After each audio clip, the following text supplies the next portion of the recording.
Haleluya, jumpa lagi dengan saya, Pendeta Rio Panggabean, Oikumene Ministry Jakarta.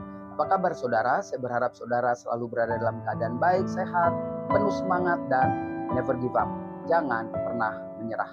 Kebenaran firman Tuhan hari ini terambil dari kitab yang ditulis oleh Paulus kepada jemaat di Korintus.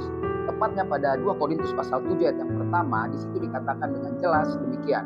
Saudara-saudaraku yang kekasih, karena kita sekarang memiliki janji-janji itu, marilah kita menyucikan diri kita dari semua pencemaran jasmani dan rohani. Dan dengan demikian menyempurnakan kekudusan kita yang takut akan Allah. Saudara, ketika kita mengatakan kita menjadi orang percaya, saya takut akan Tuhan, maka stop mencemarkan diri kita, baik dalam urusan jasmani dan rohani. Paulus menulis ini dalam konteks jemaat di Korintus adalah jemaat yang sangat modern pada masa itu. Karena itu adalah kota pelabuhan, tempat berkumpulnya banyak orang dari mancanegara, ada saling berjualan, bertukar barang-barang, sehingga sulit terkendali, sulit terkontrol. Dan jemaat di Korintus adalah jemaat yang berhasil dalam penggembalaan. Umatnya begitu luar biasa, ibadah-ibadahnya seperti di kota-kota besar di Indonesia. Karunia dinyatakan Tuhan, pertumbuhan jemaat oke. Tapi kan kita tahu di Korintus, dosa tetap aja beriringan dengan pertumbuhan rohani.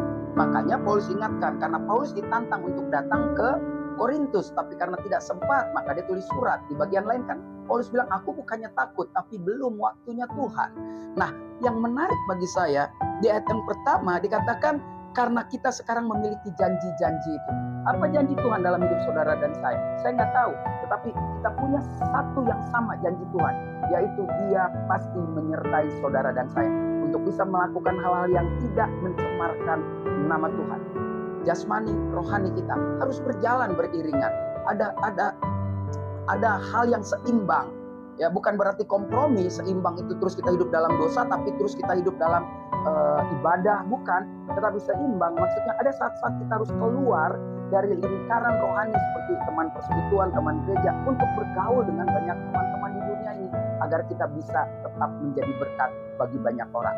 Jadi inti dari nasihat Paulus ini jelas, jasmani dan rohani kita janganlah kita rusak, karena kita sudah punya janji, di mana janji itu pasti ditepati Tuhan. Bahkan janji keselamatan Dia sudah bayar di kayu salib.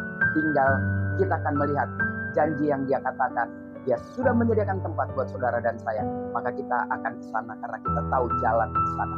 Tetap semangat, maju terus dalam Tuhan. Jangan cemari tubuhmu dan jangan cemari rohmu. Saya Pendeta Rio Panggabean, Oikumene Ministry Jakarta. Sampai jumpa pada firman berikutnya. Tuhan Yesus memberkati.